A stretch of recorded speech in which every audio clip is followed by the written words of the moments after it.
you. Hey, can you guys hear me okay? Okay, great. So it's like our fourth day in New Orleans, and it's the talk right after lunch, so hopefully I can keep you guys awake.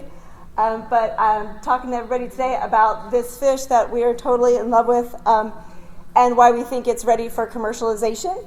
So yeah, also I've got a big shout out to my co-author Darren Garrix. He wasn't able to come with us this time, but he has been a champion of these fish for a while and one of the hardest working guys I know that have just been pounding the pavement to make these little guys happen. And I hope by the end of the talk you guys will agree that it's worth getting some of these fish or some very similar fish into the water.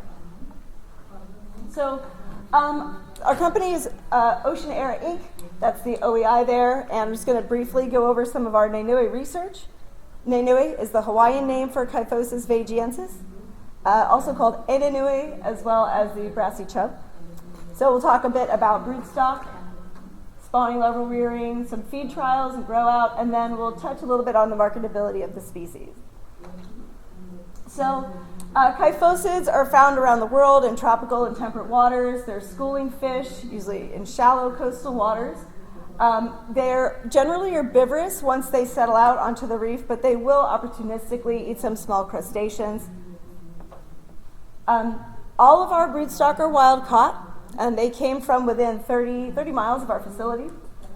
So our facility is located there at Keahole Point, westernmost point of Hawaii Island, and sometimes people can just fish off the beach right in front of our facility and catch them for us. Having locally sourced broodstock obviously is really important.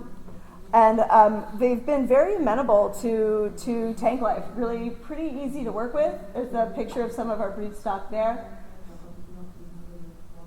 So currently we have 2 groups of brood, 8 to 10 fish in each group. We keep them in 10 metric ton tanks. They have our tanks are all flow through.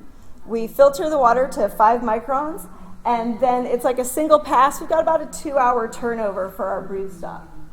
So this is a horrible picture. It's probably the ugliest tank I could have found, and sorry I used it, but there you go. It's about 12 feet in diameter and about 3.5 feet high, or the water level is about 3.5 feet high. The fish, they spawn with the moon. They spawn a day or 2 after the new moon and a day or 2 after the full moon. Broadcast spawners, buoyant eggs that will skim off the top that we collect with these egg collectors here. We also collect the eggs from the bottom of the tank so we can enumerate everything, the good ones and the bad ones. And they spawn, most of the year fairly regularly once they get into the rhythm. Just a picture of a good set of eggs we have right before we stock them, just to demonstrate, very similar to a lot of the other marine finfish that we're all familiar with.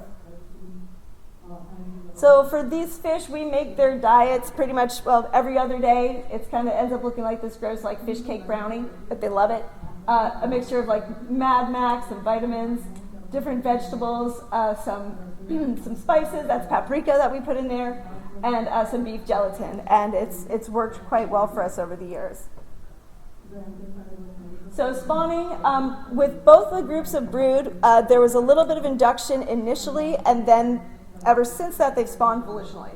So I'll refer to the OGs, and you can guess those are the OGs, they're the older group that we have, and then we have the Gen Zs, and we have the Group Cs. So the OG's been spawning reliably for 5 years. They were induced with HCG once, and we've not had to do it again. The Gen Zs, we injected them with LHRHA a few years ago. We did have a spawn, although it wasn't really well fertilized. And they would do a little bit here and there until about 6 months ago, and we combined our 2 younger brood groups, the Gen Zs and the Group Cs, and suddenly within a month they started spawning. So there's some kind of social cue that we were missing. There was something going on that wonderfully, when we put the 2 together, they started to spawn. And again, I'll show you some numbers in a minute. They've been doing it fairly reliably since then. Our best eggs are found in the late spring through the fall, but they will spawn year round. The eggs are a little under 1 millimeter in diameter, and they hatch 24 to 30 hours after being spawned, dependent on water temperature.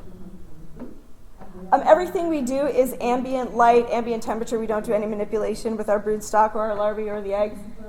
A lot of this stuff might be familiar if you guys saw my co-author's presentation a couple years ago, but this is kind of the newer information, the more recent spawn data that we have.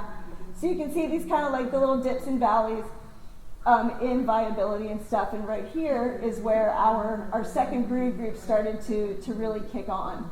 So since then, we've had a little bit of increase in number as well as actually in viability. And this is just as of like the past few weeks. So really, like, again, really excited to see that we're having more consistency, better numbers now that we have both groups going. Just briefly about our hatchery at Ocean Aero, we have 2 metric ton self-cleaning tanks. All of the water is filtered physically to 5 microns, and then it goes through either a UV sterilizer or it'll be ozonated and then get sent through a UV before it goes into the fish tanks, before it goes into our live feeds tanks. We have 4,000-liter rotifer tanks. We can produce about 1 billion rotifers a day. And similarly, we've got some Artemia tanks there, 2 500-liter cones.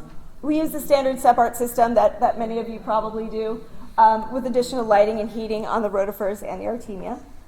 Once all of those are harvested, we put them into cold banks. So we'll cold bank them after enrichment and harvest for about 24 hours, and we'll either batch feed or we can use a peristaltic pump to feed out to the tanks, kind of whatever we need for the situation at hand. Here's some info on our larval production. So a couple runs in 2020, really successful, 35% survival. We had another great run a little bit later in 2020 with 18% survival. Then here, this one in 2022, I hate to say it, but about a week before we pulled our fingerlings out and we counted them, we had a really bad power outage and none of the backup systems worked. And I think had that not occurred, we probably would have pulled way more than 20,000 fish out of that tank. I think we probably would have had a survival rate of upwards of 35% like we did early on. These fish are wonderful. Like, they're so amenable to the basic hatchery techniques that we all use. And so that's why even like the first time we tried it, 35% survival. And that's one of the things we're so excited about, that we think these fish can be raised in a lot of other places because it's really not that complicated to get great numbers. And we've got one run in our hatchery right now. They stocked about 125,000 eggs, and we'll let you know in a couple months how they turn out. So with these guys, and also if I'm getting long on time, feel free to wave your arms or yell. These guys, marketable product at about 12 months, 18 months if we need to. We've had no trouble with grow out. We've done most of it on land. We have gotten to have some out in net pens, and we've had some in fish ponds. And they do pretty well in all of those situations, provided, like in the fish ponds, provided the oxygen can be high enough. Otherwise, that's kind of be an obvious issue. But in net pens and land-based systems, no problem. Feeds, obviously, is a big thing. So we've done probably a dozen diet trials over the years. We've looked at novel, ingredients as well as just altering protein levels. Duckweed diet was an experimental diet with 49% inclusion of a duckweed meal. The fish did really well on that. Different tilapia diets, koi diets, catfish, you can see everything there.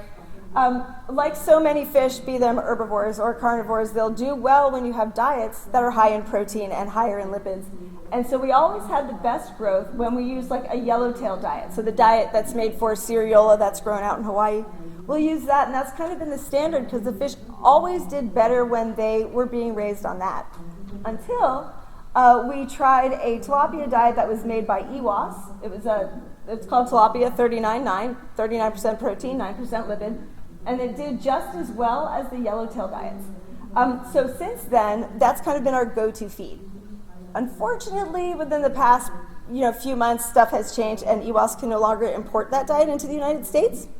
So we've been using a diet that's very similar, but it's made for koi, so it's got a couple differences in ingredients, and we need to do a little work to make sure that's not going to change what our standard go-to is. So that's really unfortunate, and I imagine there's going to be some other things coming down the pipe that might make importing from Canada difficult. But that's the result of some of these trials. You can see that the yellowtail diet and the tilapia diet performed the same. Marketability. So with these fish, that's probably our biggest challenge. Some of you guys might know a former coworker of mine, Chris Robinson. He's at FAU Harbor Branch. A few years ago, I was really excited to be working with these fish. I reached out to Chris. I was like, hey, we're raising chubs. These guys are fantastic. And he's like, Jennica, aren't those things shit eaters? Nobody wants to eat that. And I was like, man. and he knows I'm using this quote, by the way. I'm like, man, you can crush a girl's heart. Okay, I get it. So you can imagine the eating grin on my face, like last year when Chris reached out and wanted to know how to raise an anui because they thought they sounded like an interesting fish to work with.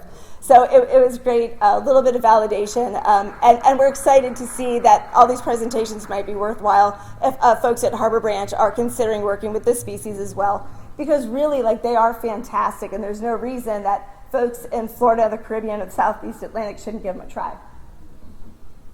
They do have variability in flavor, especially wild-caught fish. In Honolulu, they do sell wild ones in the market for $4.50 a pound. We had several dozen, close to 100 fish that we wanted to just try out recently, and we have a local grocer that's quite kind and let us put some on the shelf. Just throw out a price of $6.99 per pound, and within 6 hours, all of those fish were gone. So somebody's interested in it, which is fantastic. In Hawaii and the Asia Pacific, they're eaten a little more regularly. They were commonly used in poke in Hawaii traditionally. So we know they can be good, especially if you control what they eat. We all know that, what you eat or what they eat is going to determine the quality of the product. And that really holds true for an anyway. So after speaking with some chefs over the past few months, we've done some serious outreach beginning in September of 2024. Really positive feedback, but we know we need to work on some finishing diets. People want a little more fat in the fillet, and we want to do a little bit of work on the color, but we can probably, hopefully change that or upgrade that with some additives like astaxanthin or maybe some dandelion or marigold meal, something like that. So I know this is kind of a quick overview, but these fish have been absolutely fantastic, and if anybody wants another fish to try, I really encourage you to do it. They're not that hard. They're really easy to work with. They don't have gnarly teeth. They don't have spines like rabbit fish that could poison you. They're generally pretty cool to work with. Pretty active. One did give me a bloody nose once, and 10 years of cereola, none of the cereola gave me a bloody nose. But besides that, they've just been great, and I hope you all want to try it out. We're going to put them in the farm we're planning offshore of Oahu. We'll definitely have a few cages of them. And if there's any time for questions, I would be happy to take them. Have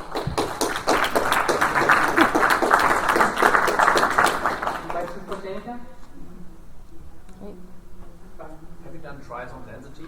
For that species? And tank-based farming?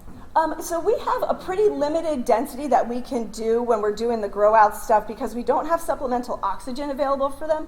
So the highest we'll let it go is 5 kilos per cubic meter because it's just the flow through. We definitely notice that there's a schooling effect for them to eat. If you only have 20 fish in a 4-ton tank, they're not going to eat as well as when you have 40 fish. So there's something going on there, but we've never really pushed it density-wise.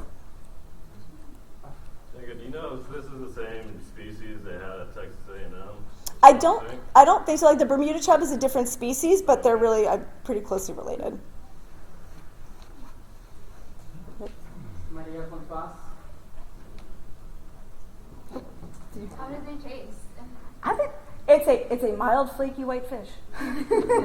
It's great, and exactly, and that's the thing. We can raise them on an inexpensive diet. So, we've actually been recently. I got kind of a little reprimand, well, it doesn't look very good if you can only sell them for $6.99 a pound. It's but we don't want to only make expensive fish. We want people to be able to afford them. So, but they're pretty tasty. Sashimi on the grill, but thanks. Thank you.